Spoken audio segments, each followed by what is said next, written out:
आज का जो मौजू है बड़ा दिलचस्पी है। हमारे ज़हनों में बात है ना कि बस जी कुछ नहीं कर सकते। अब साइंसदानों ने ये मालूम कर लिया है कि हम अपनी उम्र को बढ़ा भी सकते हैं, और इसका सबूत ये है कि पिछले 100 साल में, जबकि इंग्लैंड, अमेरिका, आप सब जाके देख लीजिए, गूगल पे, इंटरनेट पे देख लीजिए कि उस वक्त एवरेज उम्र क्या थी।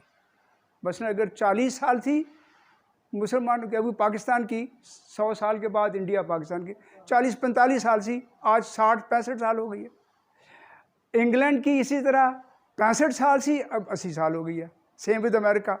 ऑन दी होल भी यही पोजीशन है थ्रू आउट द वर्ल्ड। इसका मतलब है हमने वक्त के साथ जान लिया कि अपने सेहत का कैसे ख्याल रख सकते हैं, अपने आप को किस तरह बेहतर बना सकते हैं, अपने आप को किस तरह सेहतमंद बना सकते हैं। और जब सेहतमंद बनाएंगे तो उम्र खुद बहुत बढ़ जाएगी। इसलिए पहले तो अपने जहन में ये बात रख लें कि हम अपनी उम्र बढ़ा सकते हैं। ये बड़ी ज़रूरी बात है, अपने जहन में पक्का कर लेना। और जब हम पक्का कर लेंगे तो वो जस्ट बात हम पहले दिन कर रहे थे, सबकॉन्शियस माइंड, तो उसमें शामिल हो जाएगा कि हाँ हम कर सकते हैं। पहली बात ये है। असल में जो उम्र का ताल्लुक़ है उसका दो चीज़ें हैं, उसके असरात होते हैं। मुख्तलिफ थेरीज़ हैं, देयर आर 20 थेरीज़, मगर दो चीज़ें हैं। एक तो होता है जो इंट्रिंसिक अंदर के, हमारे जिस्म के अंदर जो कुछ है उनमें जो तब्दीली वाक़या होती है, उसकी वजह से उम्र कम या बड़ी हो सकती है। इसी तरह एक्सटर्नल भी हैं, ये हमारा माहौल, हम क्या खाते पीते हैं, एक्सरसाइज करते हैं, सफाई रखते हैं, ये सारी चीज़ें भी हैं।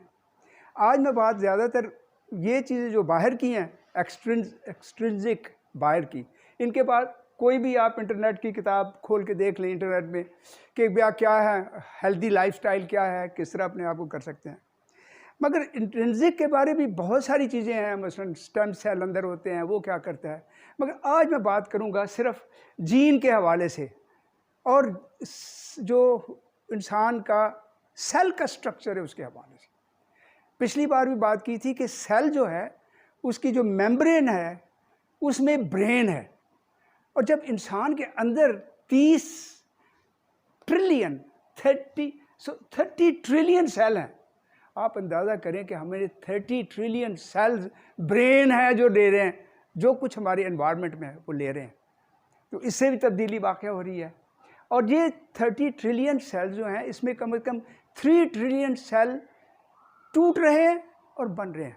डिवीजन होती है सेल में, होता है एक तो डिवीजन होती है कि एक के दो हो जाते हैं, और एक होता है रिप्लेनिश, नए बन जाते हैं। इस तरह सेल में बहुत कॉम्प्लेक्स है सिस्टम, मैं इसमें नहीं जाऊंगा, आप किसी भी किताब में पढ़ लें। मगर ये हकीकत है कि इंसान साथ साथ टूट भी रहा है और बन भी रहा है। अब हमने टूटने से ज़्यादा बनाए अपने आप को, तो ज़ाहिर है उम्र बढ़ जाएगी, सेहत अच्छी हो जाएगी।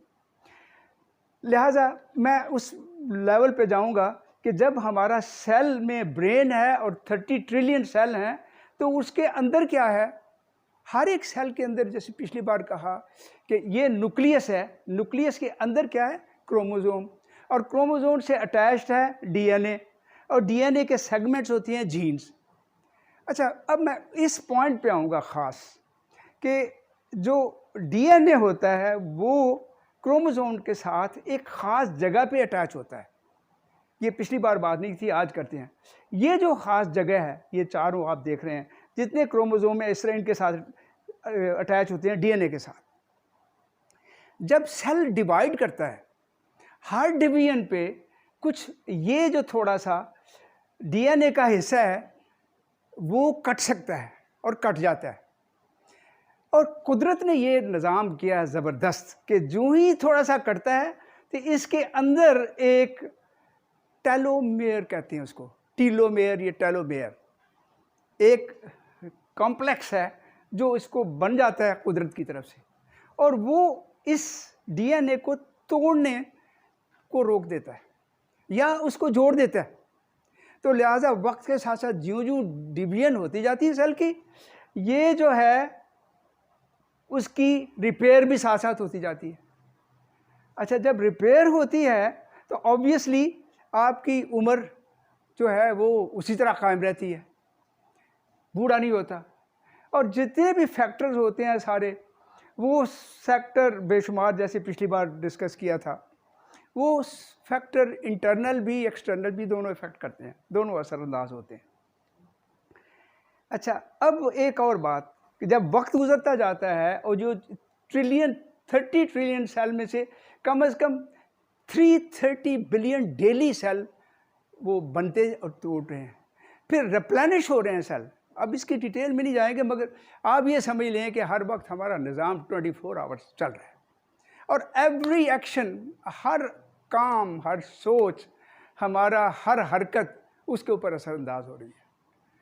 अच्छा, अब सवाल ये है कि ये टेलोमेयर कब तक काम करेगा? एक वक्त आता है कि टेलोमेयर भी काम आहिस्ता आहिस्ता आहिस्ता थक जाता है या कमज़ोर हो जाता है या उसकी ताकत कम हो जाती है। अब उसके बाद क्या होता है कि एक और अल्लाह ने निज़ाम पैदा किया है। ये अब साइंसदानों ने मालूम किया है रिसर्च के बाद। अल्लाह करे मुसलमान भी ऐसी कोई रिसर्च कर लें। ये अमेरिका में भी रिसर्च हुई है, तो उन्होंने देखा कि एक और एंजाइम है जिसको टेलोमेरेज कहते हैं या टीलोमेरेज कहते हैं। वो प्रोटीन कॉम्प्लेक्स है। ये जो जीन्स है ये प्रोटीन कॉम्प्लेक्स बनाते हैं। कहीं एक प्रोटीन कॉम्प्लेक्स बन जाता है जिसको टीलोमेरेज कहते हैं, एंजाइम है।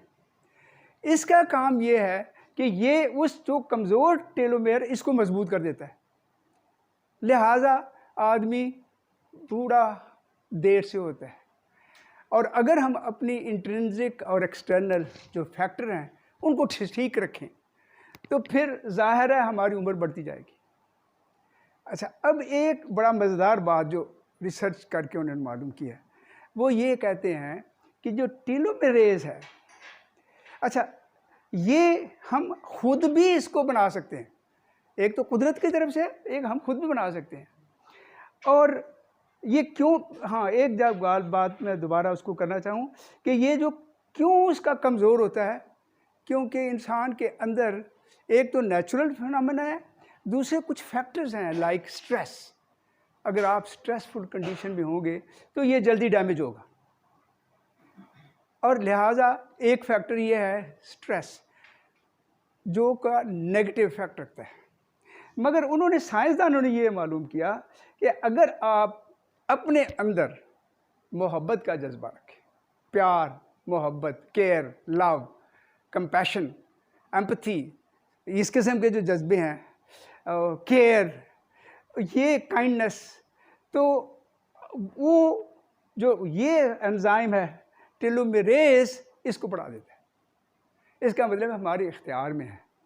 तो जितने भी दीन हैं, जितने भी इंसान हैं, जितनी इंसानियत है, सब यही कहते हैं एक दूसरे प्यार करो, मोहब्बत करो, नफ़रत ना करो, गुस्सा ना करो, स्ट्रेस में ना लाओ अपने आप को।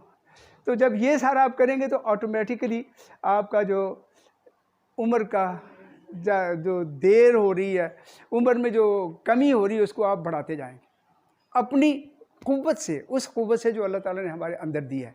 और जो इंसान की असल जो वो प्यार का जो जज्बा है ना, जिसकी वजह से इंसान दुनिया में आया, मेरा ख्याल है उसको अगर हम अपना लें और उसकी कोशिश करते रहें तो ज़िंदगी बेहतर हो सकती है। अब मैं आपको थोड़ा सा इसके बारे में बताऊंगा कि नेचर ने जब ये किया, हमने उसमें ऐड कर दिया। तो जो लव के साथ एक बड़ी इंपॉर्टेंट चीज़ ये है, मुझे एक कहानी याद आ गई एक बंदे की, एक्चुअली वाक़या है ये, कि वो उस बेचारे को कैंसर हो गया। डॉक्टर ने जवाब दे दिया कि भाई छुट्टी, 3 महीने बाद you will going to die. उसने किसी के पास गया, उसने कहा छोड़ो यार, मर तो जाना ही है, तुम कहाँ से आए हो? उसने कहा मैं फ़लाँ गांव से आया हूँ। वहाँ कहने लगा लोग कैसे हैं? कहने लगा हाँ बड़े करीब लोग हैं वहाँ पे। कहने लगा अच्छा मैं अपने गांव में वापस जाता हूँ। गांव चला गया, जाके जो गरीब लोग थे उनकी खिदमत शुरू कर दी। जितना पैसा जो भी था उसने कहा ठीक है, मैं मर तो जाना ही है, लगाता जाओ। लगाता गया। वो एक वक्त ऐसा है कि पता किया उसने, कुछ महीनों के बाद बिल्कुल ठीक ठाक हो गया। जाके टेस्ट कराया, पता लगा कैंसर ही कोई नहीं। तो इसका मतलब ये है कि वो जो सर्विस का कॉन्सेप्ट है, दूसरे लोगों की खिदमत करना, प्यार करना, मोहब्बत करना, वो इंसान की सेहत के साथ उसकी उम्र को बढ़ा देते हैं। मैं ऐसे देखे याद आ गया, लेडीज़ बैठी हुई हैं आपने देखा होगा अक्सर लेडीज़ के मियाँ तो फौत हो जाते हैं जल्दी। हमारे ख़ानदान में भी जितनी अभी गए हैं, बंदे ही गए हैं, लेडीज़ अभी माशाल्लाह ज़िंदा हैं, मेरे चचियों में, मेरे मामियों में, मेरे उधर सारे। तो वजह क्या है, मैंने सोचा यार ये क्यों ऐसा है। तो पता ये लगा, मेरी अपनी सोच है, पता ये लगा कि चूँकि लेडीज़ स्ट्रेस नहीं लेती, स्ट्रेस बंदों की ही रखा होता है। अच्छा, स्ट्रेस नहीं लेती, स्ट्रेस सारा बंदों के लिए होता है। और इस नहीं ठीक है। अच्छा, बंदे का काम ये है सुबह से लेकर शाम तक मेहनत करना, औरत का काम क्या है मज़े से। हाँ, फिर बाद में मेरा ख्याल डिस्कस कर लेंगे जी मेरी। तो इसलिए एक तो बात ये है कि लेडीज़, और दूसरी यह बात होती है उनमें स्टेमिना होता है। जब वो बच्चे पैदा करती हैं तो बड़ी तकलीफ़ गुजरती है, उसके वजह से उनमें स्टेमिना ज़्यादा होता है टॉलरेट करने का। बंदों में आमतौर पे स्टेमिना नहीं होता, तो लिहाजा उनको जो स्ट्रेस की कैफियतें कम होगी। आप देख लें जितनी भी हैं लेडीज़ को आमतौर पे स्ट्रेस कम होता है। तीसरी बात ये है कि जब वो बच्चे पैदा होता है तो बच्चे के साथ प्यार ख़ास होता है, और जब वो प्यार मोहब्बत का एक जो जज्बा है वो इनबिल्ट हो जाता है, जो आम आदमी में नहीं होता उतना, क्योंकि उसके पेट से निकलना है ना, 9 महीने उसे रखना है और उसके बाद बाहर निकलना है, फिर केयर करनी है 2 साल 3 साल, तो ज़ाहिर है उसके बाद उसके साथ मोहब्बत खुद ब खुद अंदर पैदा होगी। तो लिहाजा वो भी एक एडिड है। वो भी ना हो तो मियाँ के साथ अगर है उनकी मोहब्बत मियाँ के साथ, तो वो भी मोहब्बत का जज्बा है। और बात है कि जेलसी हो जाए तो मैं कह नहीं सकता, मगर ये बात भी होती है कि बहरहाल कि एडिड है। कि मेरा मकसद सारे कहने का ये था कि कंपैरेटिवली वो इसलिए उम्र ज़्यादा उनकी होती है क्योंकि वो जो एक्सटर्नल फैक्टर हैं उनका भी होता है, क्योंकि उनके जो घर में मज़े हैं, कोई वो इतना स्ट्रेस बाहर का नौकरी ये वो सारा इतना ज़्यादा नहीं होता। और दूसरा जो उसकी इंटरनल जो सोच है, उस सोच की वजह से भी तब्दीली वाक़या हो जाती है। तो मेरा ख्याल है एक और चीज़ बड़ी इंपॉर्टेंट है लव में, कि देयर आर 2 थिंग्स। जब तक आपके दिल में फॉरगिवनेस नहीं होगी, फॉरगिवनेस का मतलब ये है फॉरगिवनेस, और गिव आदमी उस वक्त करता है जब फॉरगिवनेस हो। लव की कंडीशन एक सबसे बड़ी ये है कि लव आदमी वही करता है जो सिर्फ देता है, लेता नहीं। लव की एक कंडीशन देने में है, लेने में नहीं। और फॉरगिव में गिव उसी वक्त करता है जब फॉरगिवनेस हो। तो फॉरगिवनेस है किसी को माफ़ कर देना और फिर उसको देना, ये एक बात है जो मेरे ख्याल है इम्पॉर्टेंट है। और फिर उसके बाद जब फॉरगिवनेस हो गई तो फिर ग्रेटिट्यूड, शुक्रिया, दिल से ये निकले कि थैंक यू, हर बात में ग्रेटिट्यूड होना। ये भी एक स्ट्रेसलेसनेस कि स्ट्रेस कम करने का तरीका है। जब ग्रेटिट्यूड होगा, फॉरगिवनेस होगी, स्ट्रेस खुद बहुत कम हो जाएगा। और स्ट्रेस आमतौर पे 2 चीज़ों का होता है। मैंने पिछली बार भी अर्ज़ किया था और अब भी करूँगा कि या तो पिछली का गम होता है या आइंदा के लिए फ़िक्र होता है। पास्ट का गम, फ्यूचर का फ़िक्र। तो इसलिए अल्लाह ताला ये कहते हैं कि मेरे साथ दोस्ती करो, अला इन्ना औलिया अल्लाह ला खौफुन अलैहिम वला हुम यहज़नून, कि जो मेरे से दोस्ती करते हैं उनको ना गम होता है ना फ़िक्र होता है। उसको ट्रस्ट करें तो हर चीज़ बेहतरीन हो जाएगी, आप गम और फ़िक्र दोनों से आज़ाद हो जाएंगे।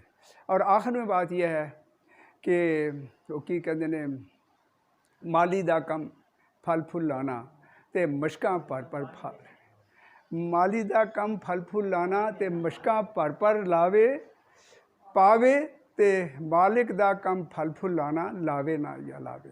जो ये ट्रस्ट हो जाए ना कि I have done my best, अब मैं छोड़ता हूँ जो नतीजा, फिर जो नतीजा निकले आप उसके ऊपर फिर बिल्कुल सेटिस्फाई हो जाएं कि वो I have done my best.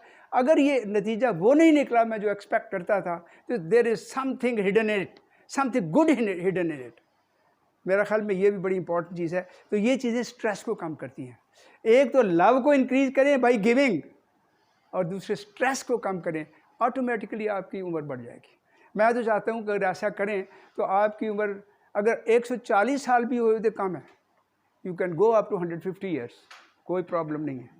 तो इसलिए मेरे ख़्याल में इन पे ज़रा गौर करें तो शायद हम अपने लिए बेहतर कर सकें अपने आप को। जो बाकी चीज़ें हैं, लाइक हमने पिछली बार डिस्कस किया था कि स्ट्रेस को कम करने के लिए कोई ब्रीदिंग एक्सरसाइज होती हैं, वो जो कहते हैं मेडिटेशन है, वो भी आपको बहुत हद तक स्ट्रेस से कम कर देती है। तो इस किस्म की एक्सरसाइज हैं, आप खोलें इंटरनेट, गूगल खोलें, आपको बहुत सारी मदद मिल जाएगी। मेरा उम्मीद है कि इंशाअल्लाह ताला इससे कुछ सोच में तब्दीली और साथ उसके अमल में भी कोई तब्दीली वाक़या होएगी। बहुत शुक्रिया आपका। कुरान मजीद में भी कुछ अल्फाज हैं कि कोई जानदार मर नहीं सकता जब तक अल्लाह का हुक्म ना हो, और हर एक की मौत का वक्त लिखा हुआ है। अब हम अक्सर ये कहते हैं कि मौत का वक्त तो लिखा हुआ है, मगर ये बात ऐसी है, मगर इस तरह लिखा है कि अल्लाह ताला तो वक्त यानी टाइम एंड स्पेस से आज़ाद है, और उसको पता है कि आइंदा हमने क्या करना है, और जो हमने करना है वो लिखा गया। सीधी सी बात है, क्योंकि अल्लाह ताला ने हर चीज़ में असूल बना रखे हैं। मसलन एक ये भी असूल है कि अल्लाह ताला उस कौम की हालत को नहीं बदलता जब तक उसके लोग अपने आप को ना बदलें। फिर एक और भी, ये भी यानी एक कानून हो गया, कानून एक कुदरत। एक और है कि अनलैसा लिल इंसान इल्ला मा सा, कि इंसान को वही मिलता है जिसकी वो कोशिश करता है। तो जब ये बात है तो मौत भी इसी तरह ही है कि हम जो करेंगे वही लिख दिया अल्लाह ने, क्योंकि उसको पता है हमने क्या करना है फ्यूचर के लिए। तो ये एक और बात ज़रूरी करनी है कि इंसान की इख्तियार जो है, इख्तियार तो है मगर एक हद तक इख्तियार है। किसी ने हज़रत अली करमुल्लाह वजह से पूछा कि इख्तियार इंसान को कितना है। उन्होंने फरमाया कि इंसान, आप बंदा एक टांग के बगैर तो खड़ा हो सकता है, मगर दोनों टांगों के बगैर खड़ा नहीं हो सकता। लिहाजा इख्तियार का भी एक लिमिट है जो अल्लाह ताला ने इंसान को दी है, मगर फिर भी साहिब इख्तियार बनाया है। जब अपने इंसान के अंदर अपनी रूह फूंक के उसको अपना जैसा बना लिया, ये कम से कम अपना का अक्स बना लिया, तो इख्तियार तो उसको दिया है बहुत तक, मगर वो लिमिटेड है।